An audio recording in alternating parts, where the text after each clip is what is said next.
braću dini islamu, cijenim džemate.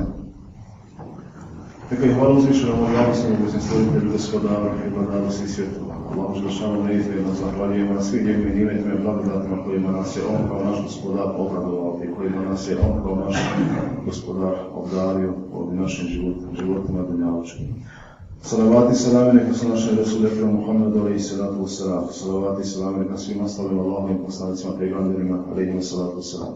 Allahu dželešanu neizmjerna milost, oprost i zadovoljstvo neka je na umet poslanikova alaihi salam, časne i plemenite ashabe, tabiine, na poslanikovu alaihi salam, čestu, čednu, plemenitu porodicu, njegove ahli bejt i na sve nas pripadnike Muhammedu alaihi salatu wassalam, umeta, neka je na sve nas Allahova milost, zadovoljstvo, salame i spas. Prema jedinstva braću, uzvišen Allah Kur'an i Kerim kaže straži Allah, ja ga lezina amenu kuva kusakum wa alaikum nara wa kuduhan nasu wa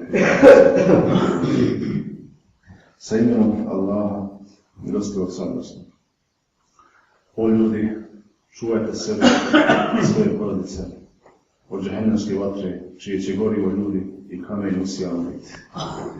Istina rekao uzvišen Allah.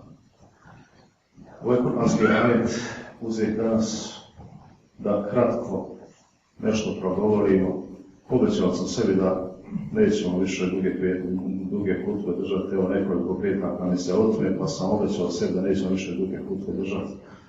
Radno se ima posla, ne bih želio da neko zbog toga što je moja hutba možda nekad poduga razmišlja da ide negdje drugo, na neko drugo mjesto gdje će kraća hutba biti. Obećavam da ćemo povodati držati kratke hutba, kad bude imao šta zakazati, koristit ćemo povodati čurs prije ezana džumanskog. Kako kaza, uzvišen Allah Kur'an i Kerim kaže: o ljudi, čuvajte sebe i svoje porodice od džehennemske vatre, čije će gorivo ljudi i kamen usijan biti. Istina rekao uzvišen Allah. Ne znam koliko smo se kada ko od nas zapitali kako ću ja sebe i svoju porodicu čuvati i sačuvati. Svako od nas, kako poslanik alejhi salatu vesselam kaže, svi smo pastiri i svako će od nas odgovarati za ono što je bilo u domenu njegove nadležnosti, za ono što mu je Allah povjerio kao emanet na čuvanju. Naša porodica je naš emanet, moja i tvoja briga, oko koje moramo voditi računa i koju moramo čuvati da ne prijeđe ogradu. A ograda je ono što je Allah dozvolio, odnosno ono što je Allah zabranio. Znamo mi svi, kako poslanik alejhi salatu vesselam kaže: el halalu bejin wal haramu bejin. Halal je jasan i haram je jasan. Kad bismo sad ovdje se pojedinačno ispitivali, svako od nas dobro zna šta se smije, šta ne smije. Svako od nas dobro zna šta je grijeh, a šta je sevap. I svako od nas dobro zna šta bi trebao raditi, a šta ne bi trebao raditi. Ali opet ono što trebamo raditi, poslavo radimo. A ono što ne trebamo raditi, požestoko radimo. Kad bismo pitali sad ovdje, nema ni jednog od nas koji bi kazao: zna šta je, ne znam ja da je alkohol haram. Nema ni jednog od nas ovdje koji bi kazao: ne znam ja da je Allah blud zabranio. Nema ni jednog od nas koji bi ovdje kazao: ne znam ja da je krađa haram. I tako dalje, i tako dalje. Svi znači znamo u dovoljnoj mjeri šta je grijeh, a šta nije grijeh. I opet nekako dozvoljavamo sami sebi prečesto te luksuze da griješimo svjesno i namjerno. Allah nas upozorava, opominje i poziva da sebe i svoje porodice čuvamo džehennema.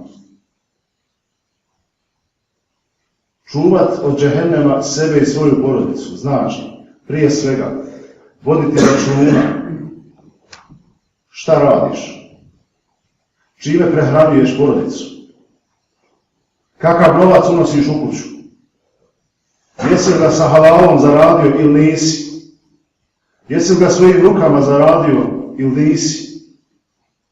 To nam ne smije biti svejedno, braćo moja draga. Ono što je Allah zabranio, to je zabranjeno. Što je zabranjeno u velikim količinama, zabranjeno i u malim količinama. S čime Allah nije zadovoljan, nije zadovoljan. Da vodimo računa da halalom hranimo i prehranjujemo svoju porodicu. Da halal dinar unosimo u svoju kuću. To je broj jedan oko čega moramo povesti svako od nas računa.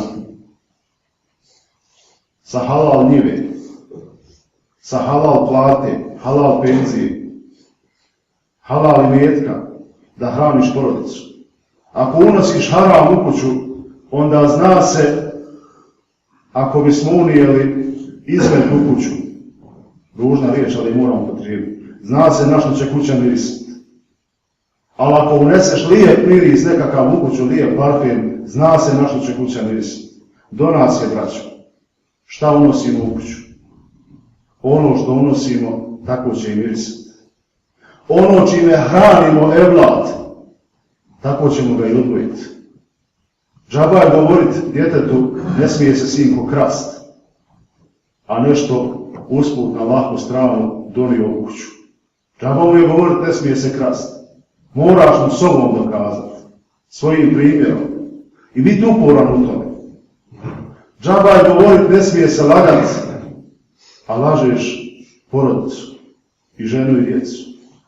Ako uči dijete da ne smije lagati, jednom govoriš, a drugo radiš. Kako Allah kaže, ima takvu mure mala te pravilno, zašto jedno govorite, a drugo radite? Ono što mi svako od nas možemo, kao ti čuvari porodice, uraditi, znači broj jedan da povedemo računa čime hranimo porodicu. Da iznesemo sav haram iz kući. Sve ono čime Allah nije zadovoljan. Ne samo da iznesemo zato što nam je Ramazan na pragu, nego da iznesemo za sva vremena iz kući. Sve ono čime Allah nije zadovoljan. Onda da povedemo računa o tome da li klanjamo. Džaba, vjerujte, evo, već gotovo 20 godina kako radim ovaj posao. Naučim dijete da klanja namaz. Ako ti ko babo ne klanjaš, ja zamislim ponovo dijete, moram isti namaz učiti. I u godini najmanje 3 put ga moram isti namaz učiti zato što babo i mati ne klanjaju namaz. Ako hoćeš da dijete klanja, valja klanjati. Nemoj da ti je teško da uzmeš abdest svojim primjerom da pokažeš svom sinu da se klanja namaz. Svojim primjerom. Na njivi. Neke na njivi. Svojim primjerom. Nek su pantale odbata. Svojim primjerom dokaži da ne puštaš namaza. I onda će dijete znat pamtiti i govoriti, moj me je babo ovako učio. Moj me je babo ovako učio. Jer mi koji smo roditelji, mi smo djeci učitelji. Učitelji koji nemaju platu od države niti od naroda, nego učitelji koji imaju zadatak životnog učenja. I ja i ti, svako od nas. Naša djeca u nas gledaju, braćo moja draga. Ako klanjaš, pokazuješ mu šta treba. Ako ne klanjaš, opet mu pokazuješ šta i onda radi. Kad vidi tebe, on će kazati, ono mogu i ja. Što sam ja bolji od njega? Ja sam njegov. Svojim primjerom, braćo moja draga, dokazujemo i čuvajmo porodicu od džehennema i džehennemske vatre. Klanjajmo namaz.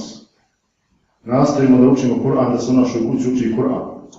Nastojimo da učimo, ako ne znam učiti, nađi tamo, imamo milijana svitu tehniku u kući, nađi tamo da se uči u tvojoj kući Kur'an.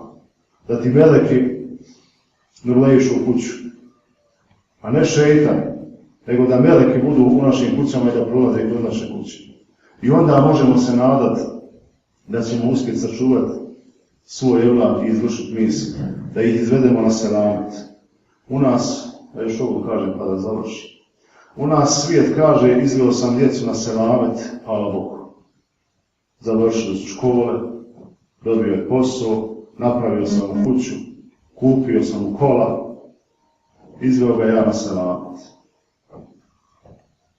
Na selamet si izveo dijete samo onda, ako si mu uspio usaditi vjeru u njegova prsa. Ako je on vjernik, onda će se on čitav život čuvat harama. Čitav život će raditi ono što je dobro, lijepo i vrijedno. Čitav život će nastojati da čuva hatar tebe kao njegovog babe i materi, kao roditelja njegovog.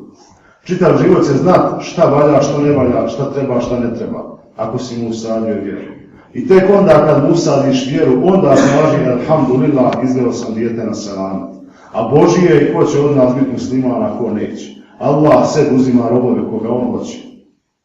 Allah odabire sebi robove za sebe koje on hoće.